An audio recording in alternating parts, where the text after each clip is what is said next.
Determine the height of a mountain if काही condition दिलेली आहे. The elevation of its top at an unknown distance if the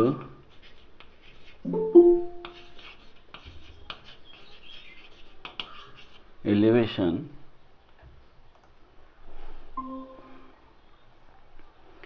of its top at an unknown distance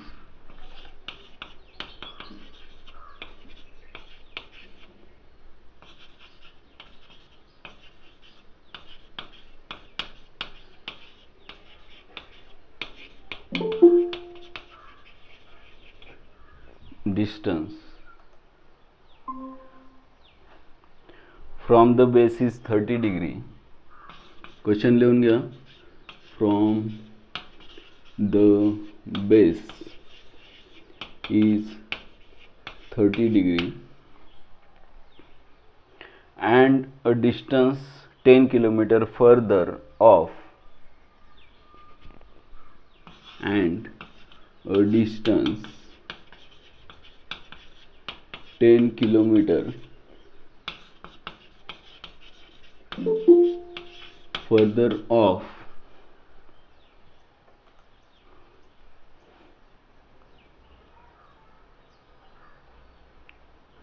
from the mountain.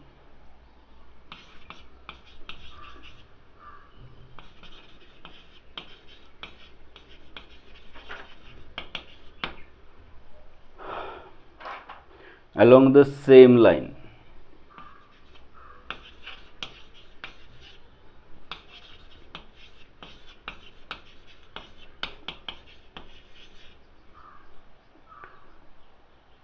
The angle of elevation is 15 degree.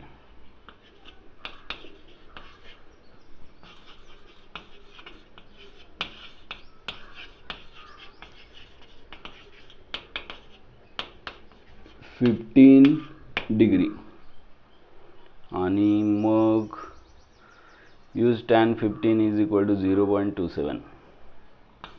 use tan of 15 degree is equal to 0.27 he value त्यांनी दिलेली आहे. काय determine करायचं आहे question. हे असेच मोठे मोठे दिसायला मोठे क्वेश्चन आहेत, तर एक एक करूया पूर्ण. ठीक आहे, लिहून घेतलं का बघा प्रश्न.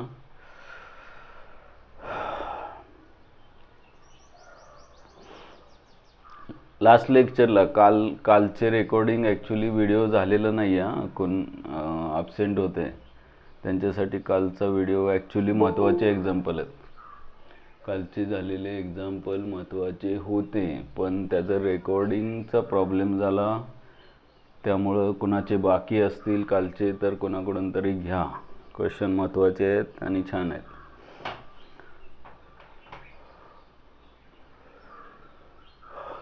Determine the height of a mountain. माउंटनची हाईट फाइंड करायची आहे.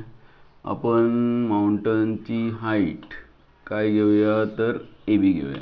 ए बी एच हाईट आहे माउंटनची. आणि मग त्यांनी सांगितले काय पुढे, if the angle of elevation of its top at an unknown distance from the base is 30 degree. म्हणजे बेस पासून हा अँगल ऑफ एलिव्हेशन आहे 30 डिग्री एका अननोन प्लेस पासून. हे अननोन प्लेस आपण पी पॉईंट घेऊया. 30 डिग्री जो आपला थीटा घेतला समजा, आणि at a distance of and a distance of 10 kilometer further from the mountain along the same line. The elevation, angle of elevation is 15 degree. बघा हे फिगर जरा जास्तच लांब जाणार आहे. ठीक आहे, हरकत नाही. along the same line, AP line वरतीच अजून पुढे गेल्यानंतर एक पॉइंट असा भेटतोय. किती पुढे गेल्यावर तर 10 किलोमीटर एवढ्या डिस्टन्स वरती पुढे गेल्यावर. बघा हे सांगितले. And a distance of 10 kilometre further of from the mountain. 10 kilometre distance mountain पासून लांब गेल्यावर एक पॉइंट मिळतोय ज्या ठिकाणचा angle of elevation along the same line, त्याच लाईनवरती किती आहे तर θ2 म्हणूया 15 डिग्री. क्यू पॉईंट घेतला आणि हा θ1 घेऊया. फिगरमध्ये सगळं लिहितोय मी, तुम्ही स्टेटमेंट लिहू शकता वेगळे. 30 डिग्री. आणि मग काय फाइंड करायचं आहे तर ही हाईट फाइंड करायची आहे. अगोदर काय म्हणूया, हे जे डिस्टन्स आहे इथून इथपर्यंतचं हे माहीत नाही आपल्याला, एक्स घेऊया. कारण आपल्याला दोन ट्रायंगलचा विचार करायचा आहे. लास्ट लेक्चरला आपण काल जे एक्झाम्पल पाहिले त्यामध्ये पण आपल्याला सेम अशाच पद्धतीनं एक्स आणि एच आलेला होता. इथे काहीतरी अँगल होता, इथे काहीतरी अँगल होता. त्या केसमध्ये काय केलं आपण तर पहिल्यांदा एका ट्रायंगलमध्ये ए बी पी ए बी तुम्हाला आवडतो तो, शक्यतो राईट अँगल ट्रायंगल असेल तर 90 डिग्रीवाला अँगल मध्ये घेतात. अशा पद्धतीनं काहीतरी तुम्ही जॉमेट्रीमध्ये शिकलाय. तर आपण पी ए बी हा ट्रायंगल घेऊया. त्याच्यामध्ये एक्स आणि एच दोन अननोन आहेत, एक्स आणि एचचं रिलेशन मिळेल. आणि दुसरा ट्रायंगल क्यू ए बी घेऊया ज्यामध्ये परत एकदा एक्स आणि एचचं रिलेशन मिळेल. आणि दोन व्हेरिएबल आहेत एक्स आणि एच, त्यामुळं मग ते सॉल्व करायला आपल्याला सोपं जाईल. एक तर एका इक्वेशनवरून एक्सची व्हॅल्यू एचच्या फॉर्ममध्ये किंवा एचची व्हॅल्यू एक्सच्या फॉर्ममध्ये दुसऱ्या इक्वेशनमध्ये टाका, किंवा दोन्ही लिनियर इक्वेशन मिळणार आहेत. सायमल्टेनियस लिनियर इक्वेशन आपण पाहिलेलं आहे. पेअर ऑफ इक्वेशन्स मिळतील, दोन्ही इक्वेशन सॉल्व करून एक्स एचच्या व्हॅल्यू मिळतील. आणि मग आपल्याला एचचीच व्हॅल्यू पाहिजे. शक्यतो एक्स एचमध्ये कन्वर्ट करा किंवा तुम्हाला आवडेल तसं. पहिला मी इथे ट्रायंगल घेतो, दुसरा ट्रायंगल इकडे घेऊया. In triangle P A B बघा, ज्यांनी अगोदरचे लेक्चर आपण केलेले आहेत काल व्यवस्थित समजले असतील, त्यांनी स्टार्ट केला असेल, आन्सर पण आला असेल तर लगेच सांगा. लगेच सांगितलं तरी चालेल पण गडबड न करता सांगा. पी ए बी मध्ये आपल्याला अपोजिट साईड एच आहे म्हणजेच परपेंडिक्युलर, आणि बेस जो आहे ज्याला आपण ॲडजस्टंट साईड म्हणतो थिटाची 30 डिग्रीची, हा आहे एक्स. मग एच आणि एक्समध्ये परपेंडिक्युलर अपॉन बेस हा फॉर्म्युला टॅनचा आहे, म्हणून टॅन 30 डिग्री किंवा टॅन θ1 म्हणूया आपण, नंतर व्हेरिएबलच्या व्हॅल्यू घेऊया. Tan θ1 is equal to opposite side म्हणजेच परपेंडिक्युलर ए बी आहे अपॉन बेस आहे ॲडजस्टंट साईड पी ए, बरोबर, is equal to H upon X. आणि मग टॅन θ1 काय आहे 30 degree is equal to H upon X. Tan 30ची व्हॅल्यू काय असते 1/√3 is equal to H upon X. आणि मग आपल्याला इथे √3 कशाला मल्टिप्लाय होणार आहे एचला, आणि x is equal to √3 of h, किंवा एचची व्हॅल्यू येणार एक्स अपॉन √3. कसंही चालेल. ॲक्च्युली एच काढायचं आहे म्हणजे एचची व्हॅल्यू एक्सच्या फॉर्ममध्ये टाकली तर चालेल. 1/√3 एच येईल. एचची व्हॅल्यू एक्सची व्हॅल्यू बरोबर आहे. एक्सची व्हॅल्यू एचच्या फॉर्ममध्ये टाकूया. इक्वेशन सॉल्व करून आपल्याला एचची डायरेक्ट व्हॅल्यू मिळेल. ही व्हॅल्यू दुसऱ्या इक्वेशनमध्ये टाकूया. कुठल्या इक्वेशनमध्ये तर दुसरा ट्रायंगल कोणता क्यू ए बी ट्रायंगलमध्ये. In triangle Q A B ट्रायंगलमध्ये काय घ्यायचं आहे तर या ट्रायंगलमध्ये अपोजिट साईड 15 डिग्रीची टॅन 15 घेता येईल आपल्याला. अपोजिट साईड परत एकदा यायची आहे आणि ॲडजस्टंट साईड मात्र परपेंडिक्युलर एच आहे म्हणजेच ए बी, आणि ॲडजस्टंट साईड म्हणजेच बेस आहे ए क्यू किंवा क्यू ए म्हणजेच एक्स प्लस 10.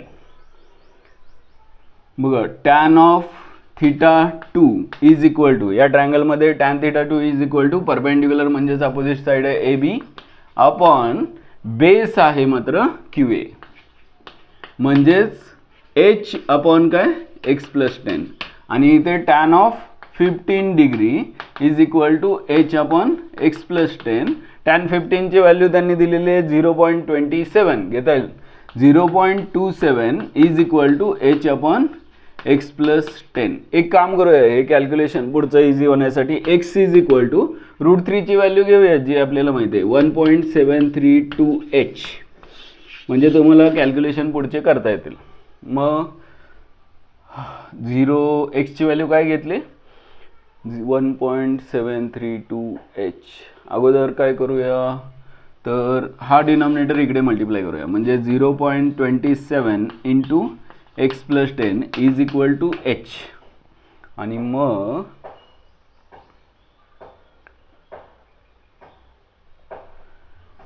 कॅल्क्युलेशन आता थोडं करावंच लागणार आहे. मी काय करतो, थोडासा खाली पार्ट लिहितो, नंतर वरती जाऊया. तुम्हाला तुमच्या पेजवर चांगली जागा असेल.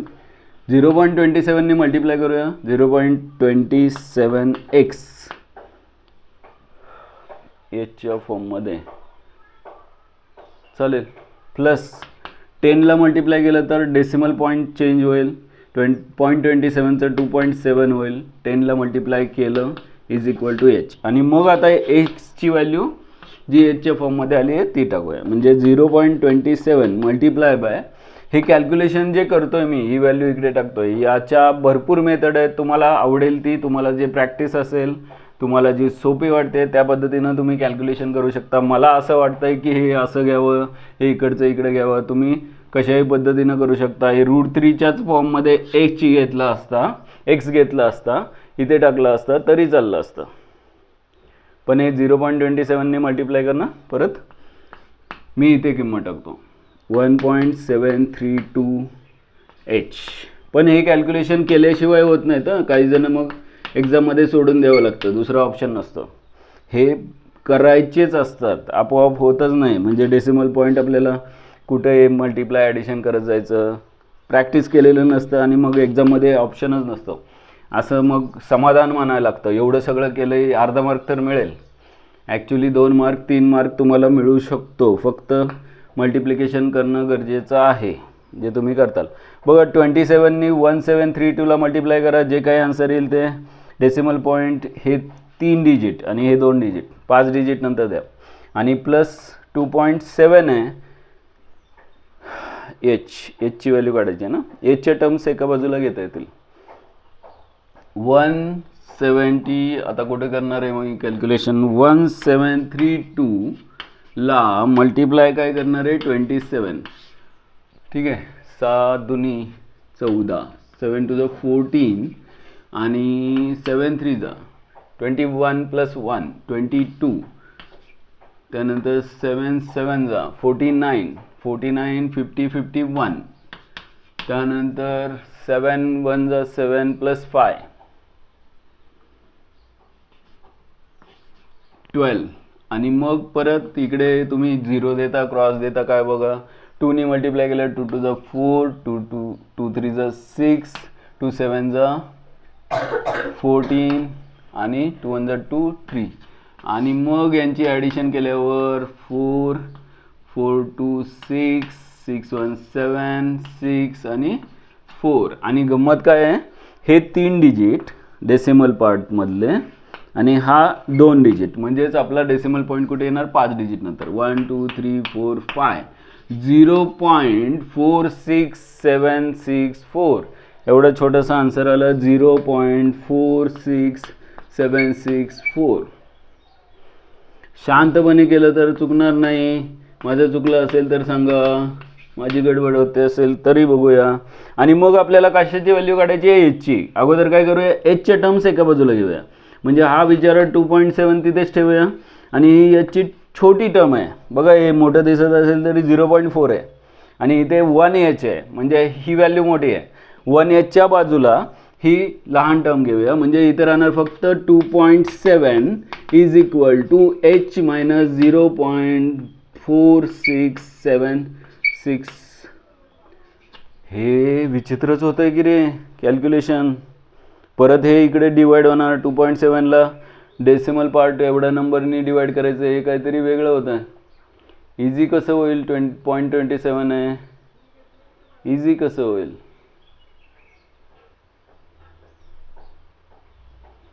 √3 टाकली असती तर 0.20 काय केलं तर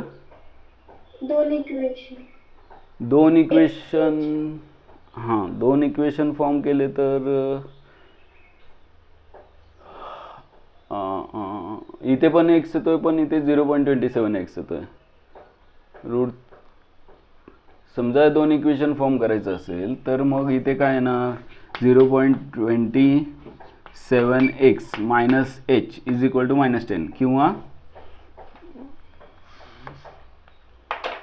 इज इक्वल टू 10 करायचं असेल तर h मायनस 0.27 ने मल्टिप्लाय केलं, x इज इक्वल टू 10 ने 2.7 हे सेकंड इक्वेशन येईल, असंच म्हणते ना. हे एक इक्वेशन आलं आणि दुसरं इक्वेशन इथे √3 येतोच की.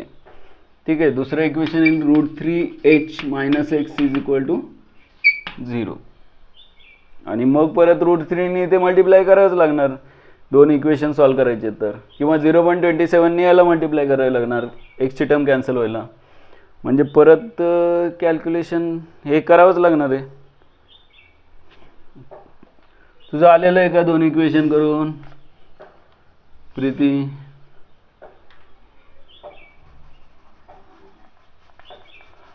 नाही, एक्सची व्हॅल्यू मिळाली म्हणजे एच ला कॅन्सल केलं का तू? चालेल, आमची एचची व्हॅल्यू इथे डायरेक्ट येते पण डिवाइड करायला लागेल, अजून कॅल्क्युलेशन करावं लागेल. ठीक आहे, बघू आता आलोय आपण इथे तर करूया कॅल्क्युलेशन. एच आणि मग 2.7 इज इक्वल टू √3. कालचं एक्झाम्पल जे सॉल्व केले होते ना लास्ट लेक्चरचे, √3 डिनॉमिनेटरमध्ये होता आणि मग रॅशनलाइज केलं आपण त्याला, ते बरं पडलं असतं. पण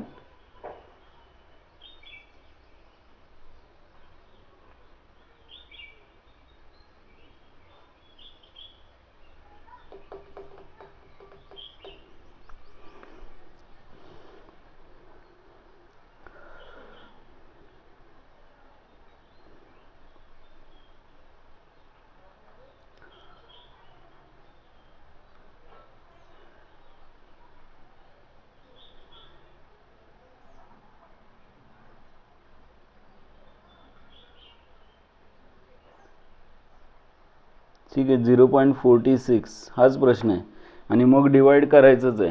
छान, ठीक आहे, 46 आणि मग सबट्रॅक्शन करूया. 0.46 पर्यंत घेऊया, 47 घेतले तरी चालेल. 46 54 येतं का? 54 येतं, चालेल. काय करूया, इथपर्यंत आलो आहे बरोबर आपण. फक्त आपण पुढचं कॅल्क्युलेशन करूया. यांची सबट्रॅक्शन करायची आहे, म्हणजे 2.7 इज इक्वल टू किती एच येत आहे ते बघूया. इथे 1h मधून किती सबट्रॅक्ट करायचे? 0.4676. आपण 46 2 डिजिट नंबर घेऊया. 46h इथे त्यांनी तसं काही सांगितलेलं नाही आहे ना, 2 डिजिट. tan 15 ची व्हॅल्यू पण 2 डिजिट पर्यंतच घेतलेली आहे. आणि मग 1 मधून सबट्रॅक्शन करताना 0.46 मायनस करा, किती येईल? 2 डिजिट घेतले ना फक्त 4 हां, तर 0.54 येतं बरोबर. आणि 27 चा ट्वाइस 54 आहे ना, 54. 27 दोन्ही 54, म्हणजे डिवाइड करायला सोपं जातं ते. 0.54 आल्यामुळे हे 46 त्यासाठीच घेतलं जेणेकरून मग इथे 2.7 इज इक्वल टू 0.54 येईल. बरोबर आहे, डेसिमल पॉईंट कुठे चुकला आहे का? H, 0.54h. ठीक आहे, आणि मग पुढची स्टेप मी इकडे घेतो. एच इज इक्वल टू काय येईल? 0.54 डिवाइड होईल 2.7 ला. Therefore H is equal to 2.7 divided by 0.54. Decimal पॉईंटचा विचार,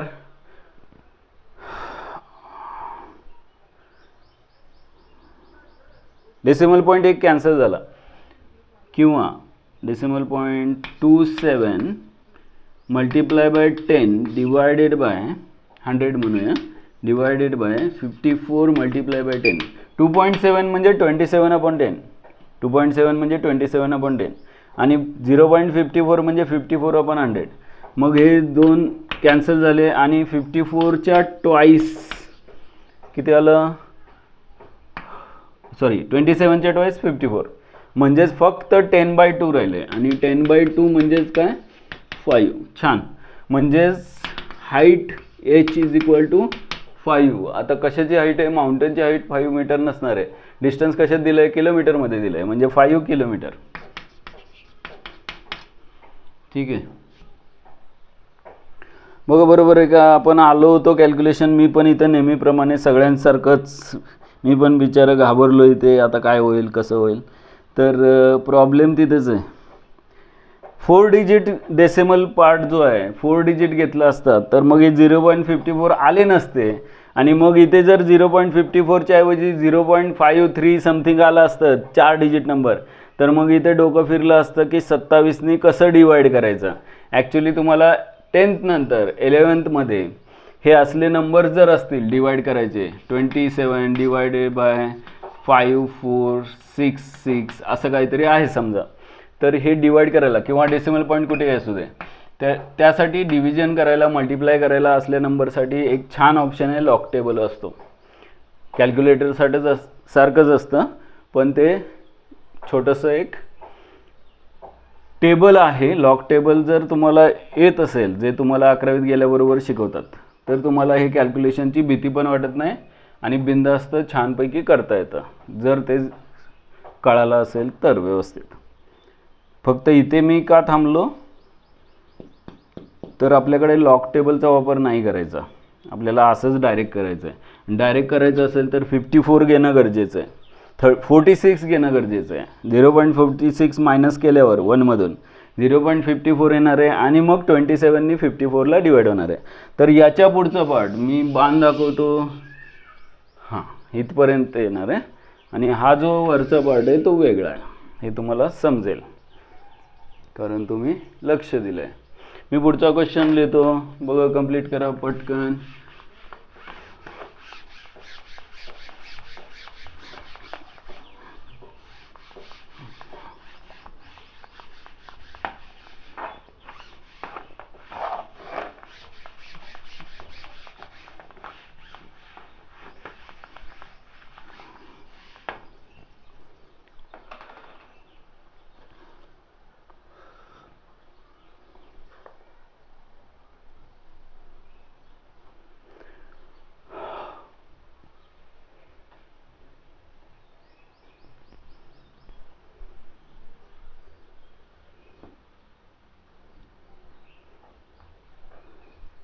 ठीक आहे, नेक्स्ट क्वेश्चन घ्या. A person standing on the bank of a river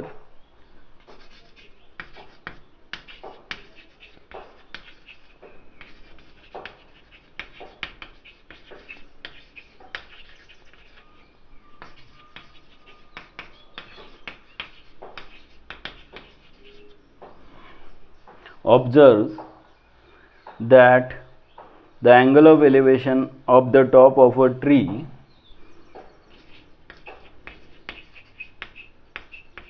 observes that the angle of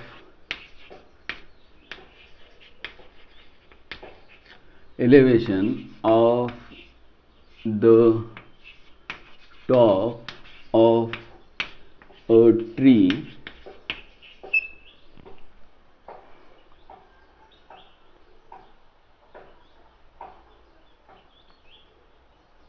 standing on the opposite bank is 60 degree.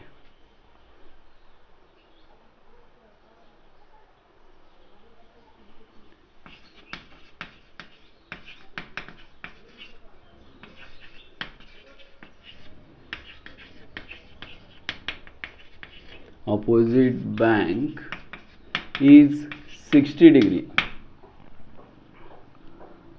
When he moves 40 meters away from the bank, काय condition दिली बघा, when he moves 40 meters away from the bank, बघा angle of elevation कमी होईल का वाढेल, increase होईल. when he moves 40 meters away from the bank, he finds the angle of elevation to be, he finds the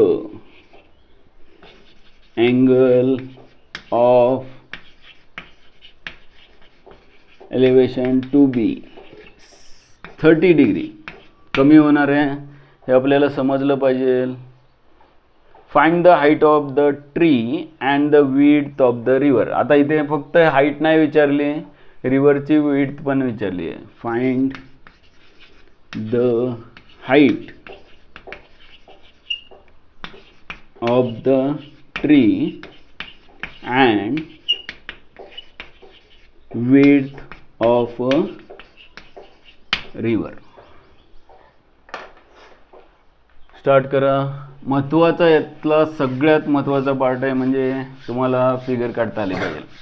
तुम्हाला point exactly समजले पाहिजेत, कोणते कोणत्या डिस्टन्सवरती आहेत आणि अँगल ऑफ एलिव्हेशन कोणतं दिलं आहे.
फिगर काढा. आई एक ग्लास पाणी दे. बघा ट्री जी आहे त्याची हाईट आपण ए बी म्हणूया आणि ही रिव्हर आहे, कारण त्यांनी सांगितले रिव्हर अपोजिट काय म्हणतात तुम्ही, नदीचं पात्र. नदीचं पात्र जे आहे tree height of the tree H find केली, एच कन्सिडर केले आपण. झाडाची हाईट एच मानली आणि नदीचं पात्र आहे आणि त्याच्या अपोजिट एंडला बँक म्हणजे कडेला, दोन कडेला एका नदीच्या पात्राच्या एका साईडला तो पर्सन उभा आहे. आपण त्याची पोझिशन पी घेऊया. तो उभा आहे, ती पोझिशन पी घेतली. हे नदीचं पात्र आहे, दिसते का बघा नदी. आणि हाईट फाइंड करायची आणि नदीची पात्राची विड्थ पण फाइंड करायची आहे. आणि विड्थ आपण काय घेऊया, एक्स घेऊया. तुमच्या लक्षात येत असेल प्रत्येक एक्झाम्पल सेम आहे, काही वेगळं नाही आहे. फक्त त्यांनी देताना थोडंसं कुठे नदी, कुठे बिल्डिंग, कुठे टेकडी, कुठे झाड, हे असं काहीतरी केलं आहे. आणि मग या ठिकाणावरून पहिल्यांदा सुरुवातीला अँगल ऑफ एलिव्हेशन त्यांनी दिलेलं आहे θ1 घेऊया 60 डिग्री. म्हणजेच कुठला ट्रायंगल, हा PAB ट्रायंगलमध्ये. आणि पुढे सेम साईडला आहे का, when he moves away 40 metre away from the bank, याच्यापासून 40 मीटर लांब तो जात असेल तर क्यू पॉईंट घेऊया. म्हणजेच हे डिस्टन्स किती आलं, 40 मीटर जात असेल तर त्या ठिकाणचं अँगल ऑफ एलिव्हेशन जे आहे θ2 घेऊया, दॅट इज 30 डिग्री. बस मग मगाचाच खेळ करायचा आहे सगळा. इथे एक्स मानलं, एच मानला, 60 डिग्री आहे, 30 डिग्री आहे आणि मग कोणत्याच व्हॅल्यू दिलेलं नाही आहेत, फक्त ही व्हॅल्यू आहे.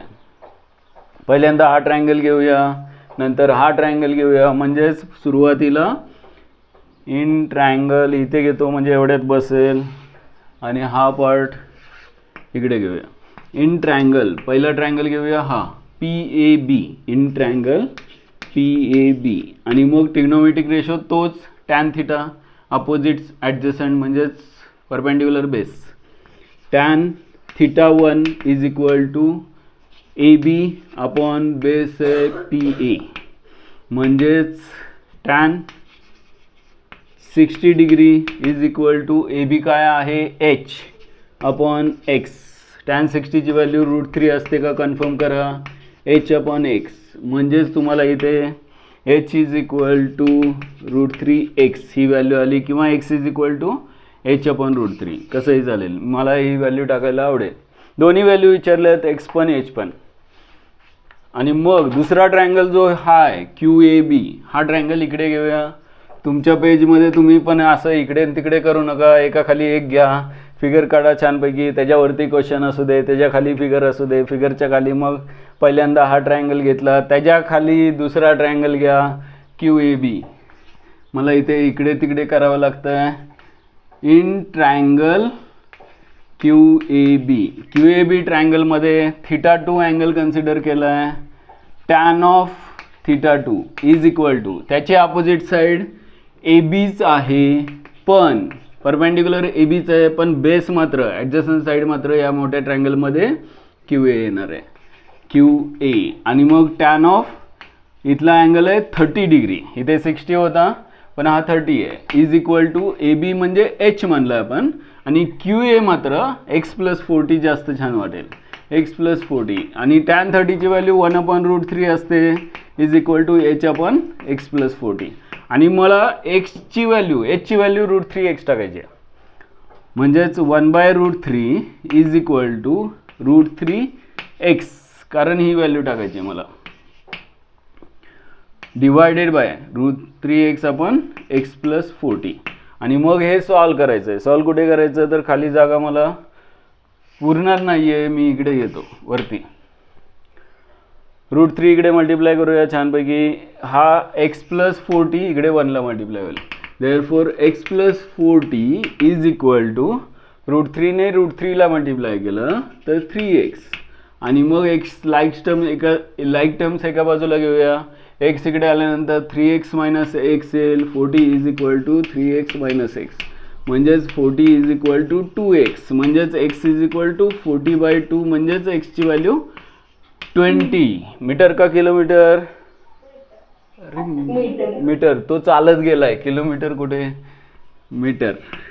हां आणि मग एक्सची किंमत इथे टाकूया. देअरफॉर हे इथं टाकायचं म्हणजे तुम्ही परत वरती जायचं नाही खाली लिहायचं एचची value. Therefore H is equal to √3 multiply by X काय 20. मग 20ला √3ने मल्टिप्लाय करताय 20√3 मीटर छान वाटेल का नाही. तर H is equal to 20 multiply by √3ची व्हॅल्यू लिहून घ्या कुठेतरी. त्यांनी दिली नसेल तरीसुद्धा तुम्हाला माहीत असली पाहिजे 1.732.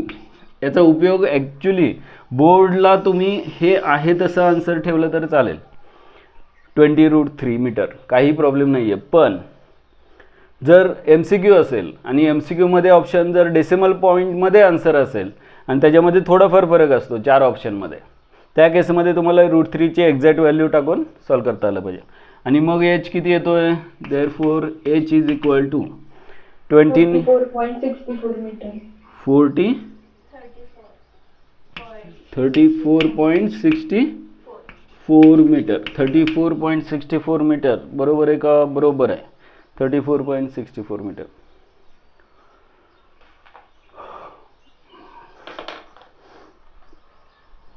काय झालं हे ट्री आणि बँक दोन्हीचं एक्झाम्पल घेतलं. त्याच्या आधी माउंटेनचं झालं. आता एरोप्लेनचं घेऊ.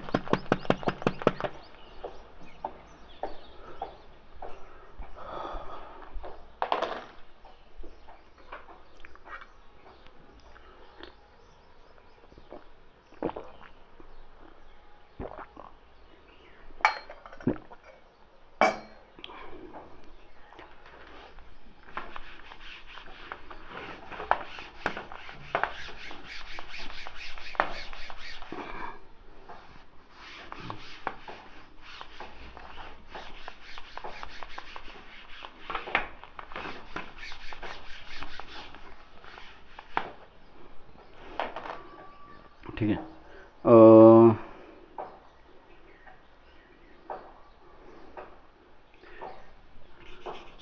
an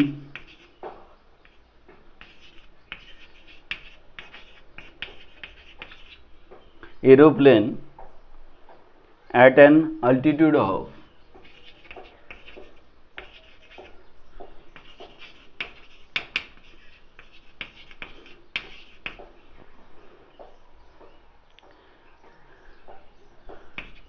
1200 meters. बघा एरोप्लेन 1200 मीटरवरून उडतं का? आता हे खरं म्हणायचं का? तर नको, कारण आधीचे एक्झाम्पल आपण बघितले ज्याच्यामध्ये काहीतरी वेगळंच होता. काय होतं ते टॉवरचं होतं, टॉवरची हाईट आणि त्याच्यावरची पाण्याची टाकी किंवा असे काहीतरी व्हॅल्यू. एका महिन्याचा पगार त्यांनी 200 रुपये दिला होता. हे स्टॅटिस्टिकमध्ये नाही का, काल बघितलं 9च्या फाउंडेशनमध्ये NCERTचा क्वेश्चन होता. आणि एका महिन्याचा पगार, आणि NCERTचा सिलेबस अपडेट करतात असं म्हणतात 5-10 वर्षाला, आणि तिथे 200 रुपये महिन्याचा पगार दिला होता लेबर्सचा. इथे एक दिवसाचं 200 रुपये खड्डा खांदायला घेतात. आणि तुम्ही कसं काय? तर खरं म्हणून नको. 1200 मीटर्स. तुम्ही ॲरोनॉटिकल इंजिनिअरिंगला गेलं तर तुम्हाला एक्झॅक्ट कळेल, किंवा गुगल पण बऱ्यापैकी सांगेल. Finds that 2 ships are sailing. Finds that 2 ships are sailing. बरोबर आहे का? sailing towards in the same direction. towards हे खूप महत्त्वाचं आहे याच्यामध्ये. टुवर्ड्स इट आणि in the same direction, away from the opposite direction वगैरे. Towards it in the same direction.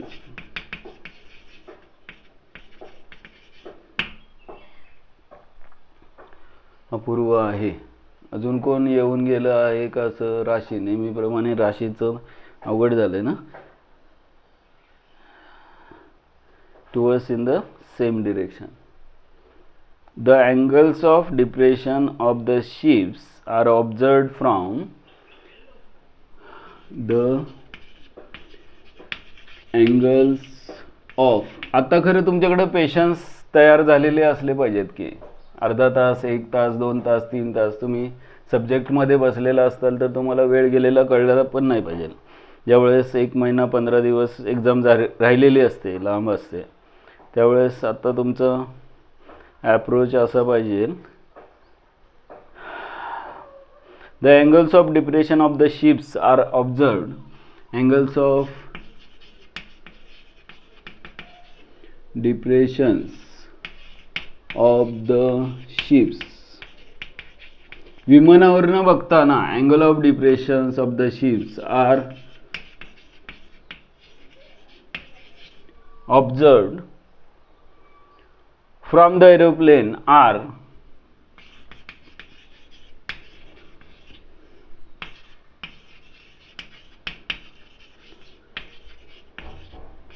60 degree and 30 असणार. 60, 30 आणि 40 असे अँगल शक्यतो आपल्याला स्टँडर्ड अँगल आहेत respectively. Find the distance between 2 ships. ठीक आहे, मी तुम्हाला बोर्डला विचारलेलं काय सांगितलं नाही. ठीक आहे, NCERT याच्या अगोदरचा जो क्वेश्चन होता तो बँक, रिव्हर बँक वगैरे आहे, पर्सन थांबलेला आहे आणि मग ट्री आहे, तो NCERTच्या टेक्स्टबुकमधला क्वेश्चन आहे. Find the distance between 2 ships. ठीक आहे, स्टार्ट करा. छानपैकी फिगर काढा. असे वरती लांब एक एरोप्लेन दाखवा. 1200 मीटर हाईटला आहे, पण तुम्ही तुमच्या हिशोबाने हाईट घ्या आणि 2 शिप्स दाखवा. आणि मग काय फाइंड करायचं आहे, डिस्टन्स शिपमधलं. हाईट नाही फाइंड करायची, पण शिपमधलं डिस्टन्स. हाईट जर दिलेली आहे, हाईट दिलेली आहे म्हणजे त्या ट्रायंगलमधला परपेंडिक्युलर तुम्हाला ऑलरेडी दिलेला आहे. आणि मग बेस काढायचं आहे, 2 शिपमधलं डिस्टन्स काढायचं आहे.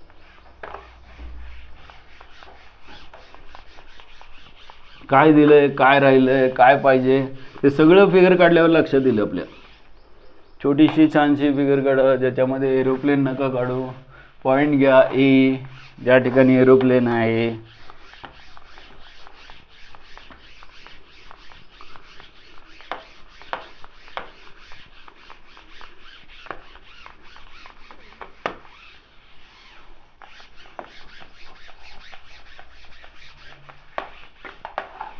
कंटाळा आला असेल, पाणी प्या, साखर खा, गोड काहीतरी खा, चॉकलेट खा.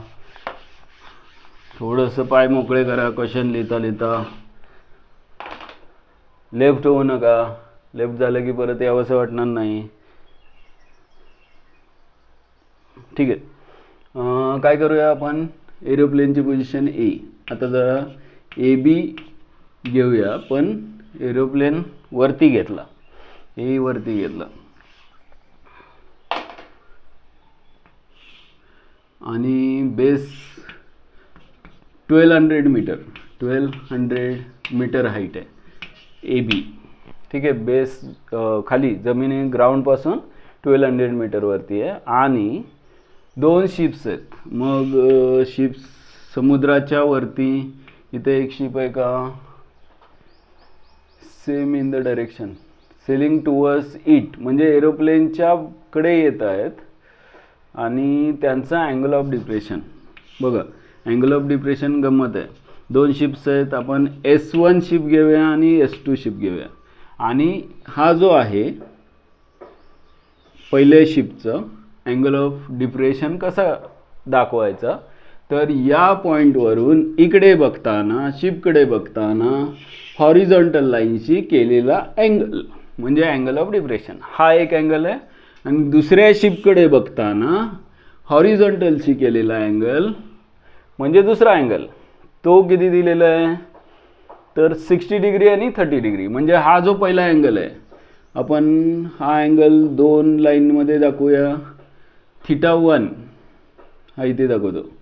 θ1 इज इक्वल टू 60 डिग्री. आणि हा वरचा जो अँगल आहे हॉरिझॉन्टल लाईनशी केलेला, जी लाईन या ग्राउंड सरफेसला पॅरलल आहे. म्हणजे सरफेस म्हणजे काय, तर समुद्रावरचं पाण्याची लेअर म्हणूया आपण, त्याला पॅरलल आहे.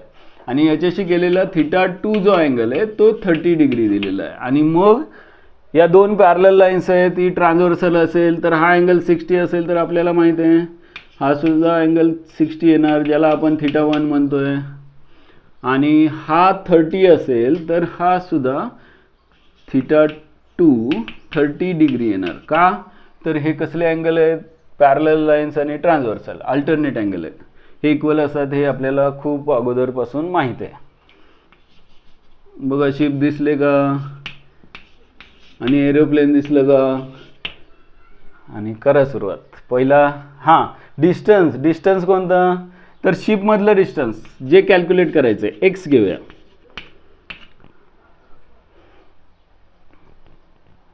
अजून काय दिलंय का, नाही दिलं. मग ही पण व्हॅल्यू येणार, याला काय म्हणूया, वाय म्हणूया. हे डिस्टन्स जे आहे ते वाय म्हणूया.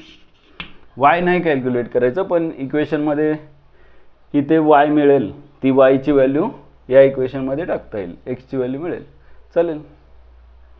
बघा पहिला हा ट्रायंगल घ्या, नंतर हा मोठा ट्रायंगल घ्या. म्हणजे ABS1 आणि ABS2 असे 2 ट्रायंगल घ्यायचेत आपल्याला. पहिल्यांदा काय करूया, in triangle ABS1. S1 triangle, शिपसाठी S1 S2 नावं दिलेली आहेत मी, इथे टेन्शन घ्यायची गरज नाही. S1 कुठनं आलं, ABS1 मध्ये tan θ1 इज इक्वल टू काय, AB upon S1B, AB upon S1B. आणि मग tan ऑफ 60 डिग्री आहे is equal to AB 1200 upon S1B y मानलं आपण, म्हणजेच वायची व्हॅल्यू मिळेल इथे tan 60 किती असतो तर √3 is equal to 1200 upon y, म्हणजेच y काय मिळेल तर 1200 divide by √3. y is equal to 1200 divide by √3. विचित्र व्हॅल्यू आहे y ची, पण ही व्हॅल्यू आहे तशी टाकूया, नाहीतर ते √3 ची व्हॅल्यू रॅशनलाइज केलं तरी हां रॅशनलाइज करूया. y इज इक्वल टू √3 ने मल्टिप्लाय डिवाइड करा, डिनॉमिनेटरमध्ये √3 नको म्हणून, कारण त्याची व्हॅल्यू इकडे टाकायची आपल्याला. कुठे टाकायची आहे ते बघूया. इन ट्रायंगल, दुसरा ट्रायंगल हा मोठा S1AB किंवा ABS1, या मोठ्या ट्रायंगलमध्ये हा थिटा येतोय. इन ट्रायंगल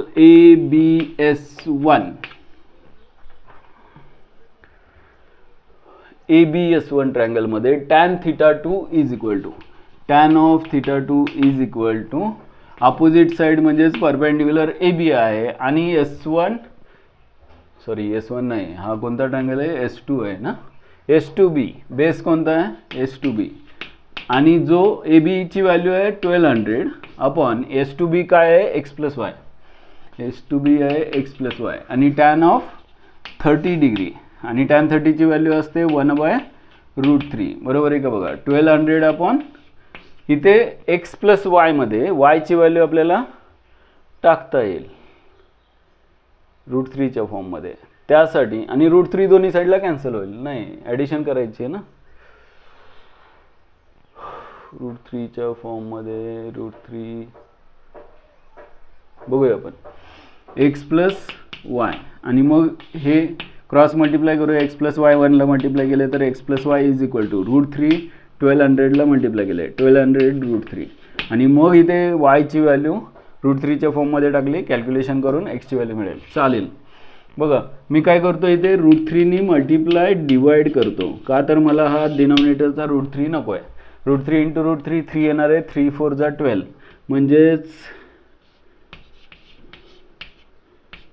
डिवायडेड बाय 3 4 जा 12, म्हणजेच 400 √3. ही व्हॅल्यू आली y ची. काय युनिट आहे, मीटर किलोमीटर मीटर आहे. y ची व्हॅल्यू म्हणजे एवढे डिस्टन्सवरती फूट ऑफ द, फूट नाही म्हणता येणार, याचा जो पॉईंट आहे बरोबर एरोप्लेनच्या खालचा पॉईंट, तिथूनचा डिस्टन्स y ची व्हॅल्यू 400 √3.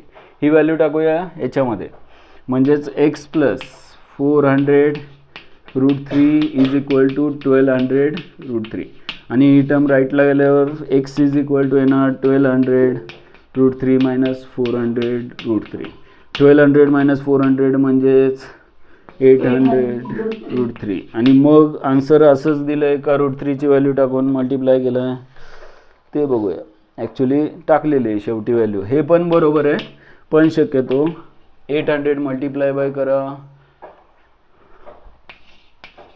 Sir 1385.6 metre.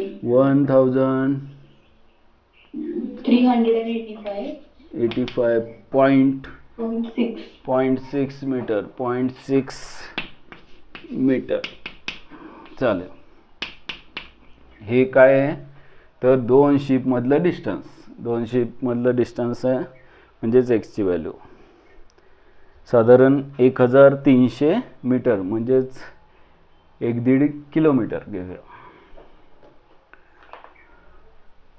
बघा सगळे एक्झाम्पल बऱ्यापैकी एकसारखे आहेत, आणि मग आपल्याला फक्त 1 तास पण अजून झालेला नाही आहे, आणि मग आता जे एक्झाम्पल आहेत इथून पुढचे शक्यतो बोर्ड एक्झामला 2-3 वेळा आलेले प्रश्न आहेत. ॲक्च्युली हा जो क्वेश्चन आहे हा नाही, एरोप्लेनचा कुठं गेला, नाही पुढेत.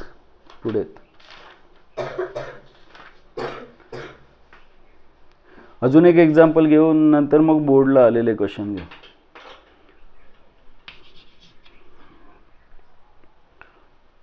An aeroplane at an altitude of 200 meters observe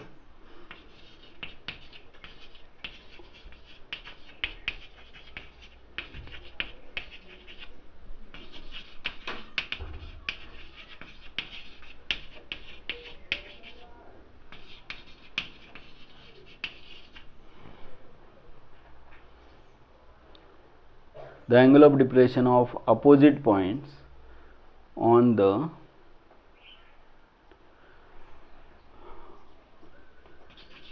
the angle of elevation, sorry, angle of depression, the angle of depression of opposite points on the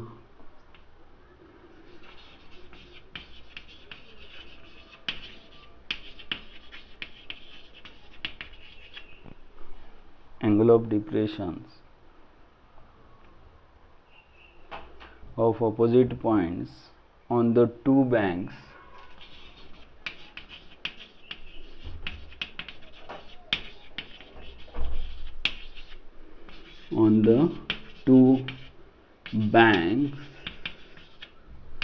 of a river.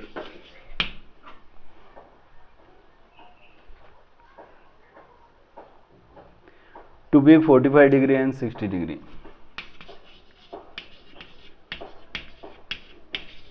हे बँक ऑफ अ रिव्हर, नदीपात्राचं काय म्हणतात रे त्याला मराठीमध्ये? एखादा शब्द सांगा मला perfect, ते मला लक्षातच आहे ना. हां, अरे माझा स्पीकर खराब आहे का? अपूर्व तुझा आवाज काय येत नाही, बाकीच्यांचा येत होता. नदीपात्राचे दोन काय काय काय माईक कसले बंद करतोय? काय म्हणलं तू? परत सांग.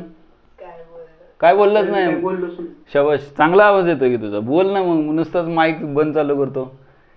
हे नदीपात्र जे आहे एवढं असेल तर त्याचे हे एंड आणि हे एंड याला काहीतरी म्हणतात ना रे, पल्याड आल्याड नका म्हणू, काहीतरी शब्द आहे एंडला.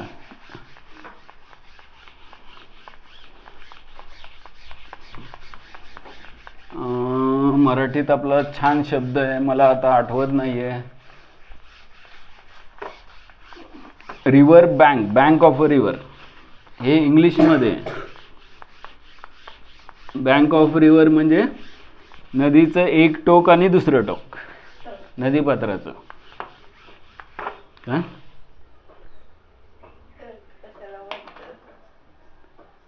तट?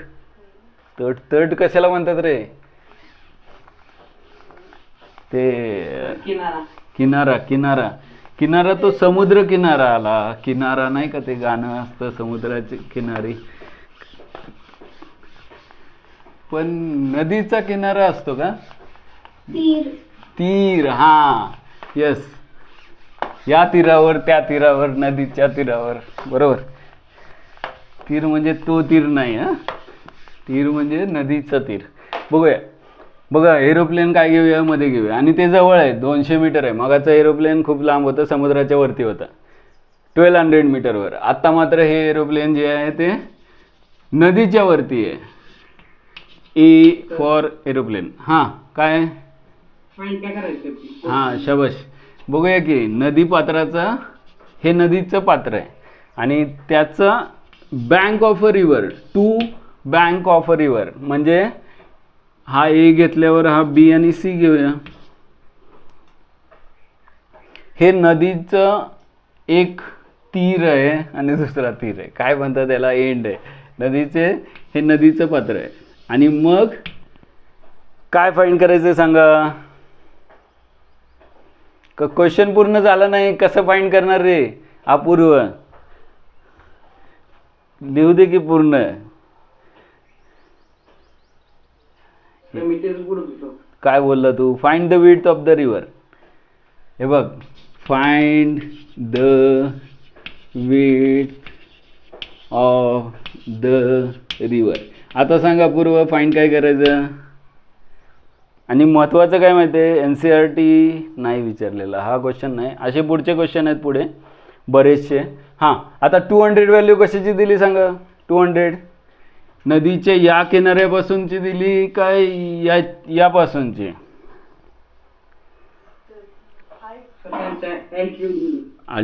अल्टिट्यूड, हाईट दिलेली आहे. म्हणजेच आपण ABC हा D घेतला तर AD किती आहे? तर 200 मीटर आहे. ठीक आहे.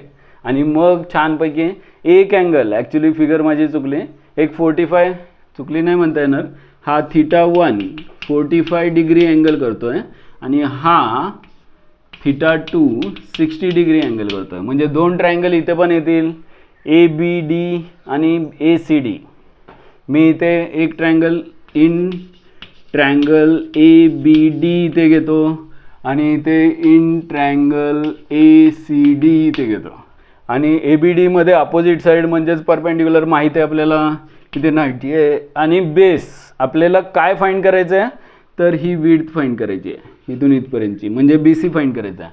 मग बी सी सगळा अख्खा आला पाहिजे का अर्धा अर्धा आलं तर चालेल. बी डी इकडून काढूया आणि इकडून डी सी काढूया, दोघांची ॲडिशन करूया.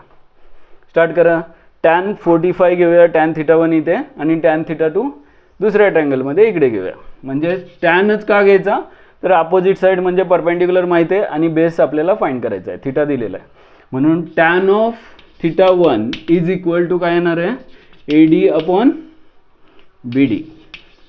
आणि इथे टॅन थिटा 2 काय येणार, A D upon B C. आणि मग ए डी किती आहे 200 अपॉन बी डी. काय करूया, कॅल्क्युलेशनमध्ये गोंधळ नको म्हणून एक्स म्हणूया आणि हा वाय म्हणूया. एक्स वायच्या व्हॅल्यू काढायच्या, दोघांची ॲडिशन म्हणजे आपला आन्सर की रिव्हरची विड्थ किती आहे अपॉन बी डी म्हणजे एक्स.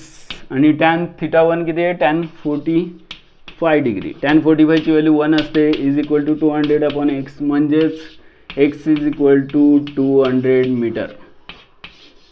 ठीक आहे. तसंच इथे टॅन थिटा 2 अँगल दिलेला आहे, tan 60 is equal to A D 200 upon D C काय आहे वाय. आणि मग टॅन 60ची व्हॅल्यू किती असते, √3 is equal to 200 upon y. Y इकडे घेऊया, √3 डिवाइड करूया, y is equal to 200 upon √3. √3ला रॅशनलाइज करूया, म्हणजेच √3 इंटू √3 येणार 200 √3 अपॉन 3. आणि मग 3ने डिवाइड करता येते का, 3 6 जा 18, राहिले परत 2 राहिले 20. 66 पॉईंट पुढे काय येणार, 666 येणार का, 67 घेऊया इंटू √3ची व्हॅल्यू ॲडिशन करायची आहे, त्यामुळं √3ची व्हॅल्यू टाकूया 1.732.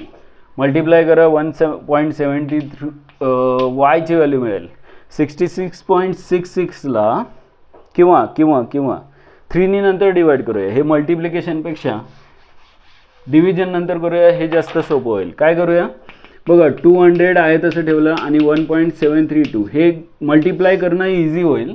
3नी नंतर डिवाइड करायचंच आहे, चालेल.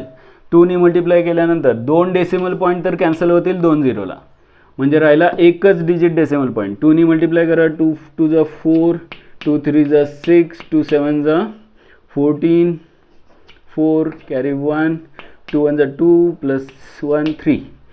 डिवाइड आणि डेसिमल पॉईंट कुठे येईल, हे 2 झिरोला 2 डिजिट गेले म्हणजे एक डेसिमल पॉईंट इथे येईल, म्हणजे 346.4 येईल डिवायडेड बाय 3. आणि मग वायची व्हॅल्यू कशी मिळते बघा, इथे बाजूला घेतो, वाय इज इक्वल टू का वरती जागा आहे, वरती जागा आहे, मी कॅल्क्युलेशन इथून पुढचं वरती करतो. वायची व्हॅल्यू आली आहे 346.4 डिवायडेड बाय 3. आणि मग वाय इज इक्वल टू 346.4ला डिवाइड करा आणि ते एक्समध्ये ॲड करा, तुम्हाला विड्थ ऑफ द रिव्हर मिळेल. किती आलं बघा, 3 1 जा 3, 3 1 जा 3, 5 जा 15 आणि 0.4 बरोबर आहे का. वायची व्हॅल्यू 115.4 जर आले असेल, देअरफॉर पुढचा पार्ट मी एक्स प्लस वाय लिहितो डायरेक्ट, 200 प्लस 115.4 आणि मग याचे ॲडिशन 315.4 मीटर, म्हणजेच width of the river 315.4 metre. एकदम बरोबर आलेलं आहे बघा. याच्यामध्ये काय आहे जे त्रास देऊ शकतं, तर डिव्हिजन नाही करायचे, मला रॅशनलाइज करून मल्टिप्लिकेशन करायचं आहे. आणि √3ची व्हॅल्यू इथेच का टाकली, तर गुणाकार मल्टिप्लाय करणं इझी आहे डेसिमल पार्टला, नंतर डिवाइड करणं चालेल. आणि मग वायची आलेली व्हॅल्यू आणि एक्सची व्हॅल्यू ऑलरेडी आलेली आहे, यांची ॲडिशन म्हणजेच नदीचं पात्र